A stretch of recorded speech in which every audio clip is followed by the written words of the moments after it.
Je vous explique, c'est un détecteur de mensonges que j'ai créé, hein, c'est une application téléphonique, et ça sonne à chaque fois que ça entend un mensonge. Alors évidemment, il faut penser à l'éteindre parce que ça vous met dans des situations difficiles.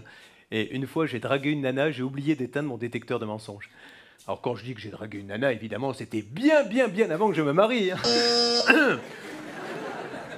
Donc ce soir-là, j'étais dans une ville sublime et j'étais à la recherche de l'âme sœur et... Oui, bon, la vérité, c'est que j'étais en tournée à Châteauroux et j'avais une grosse envie de niquer. Je me baladais sur le trottoir quand tout d'un coup, un super canon s'approche de moi et me demande un autographe et...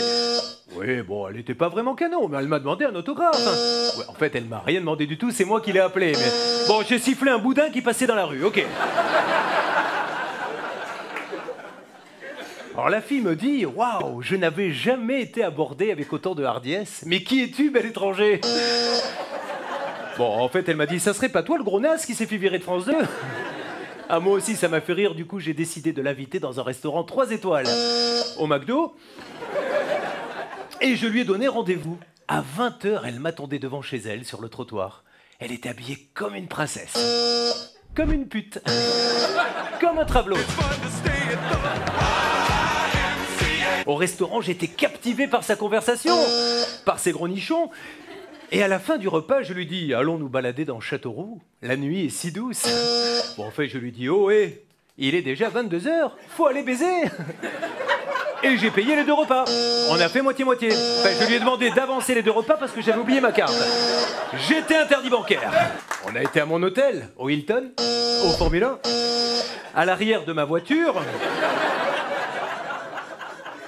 Et là, elle me dit, oui, je te connais, Julien, tu vas coucher avec moi, et puis demain matin, tu auras oublié mon prénom. Bon, comment pourrais-je oublier ton prénom, hein? Je ne le connais pas. Elle m'a dit, je m'appelle Cindy, Monique, Roberto. Elle m'a demandé si j'avais des capotes. J'ai dit non, Roberto, j'ai pas de capote. Regarde quand même à tout hasard dans la boîte à gants de ma voiture. Ah ben tiens, c'est marrant, il y a 5 boîtes. Ah ben non, 10 boîtes. Un distributeur automatique. Ah, j'étais en super forme ce soir-là. Je crois que j'ai fait l'amour 3 fois. 2 fois. 1 fois. Bon, j'ai pas pu. Elle m'a dit, tu es un amant merveilleux. Elle m'a dit, toi, tu baises aussi bien que Jean-Pierre Foucault.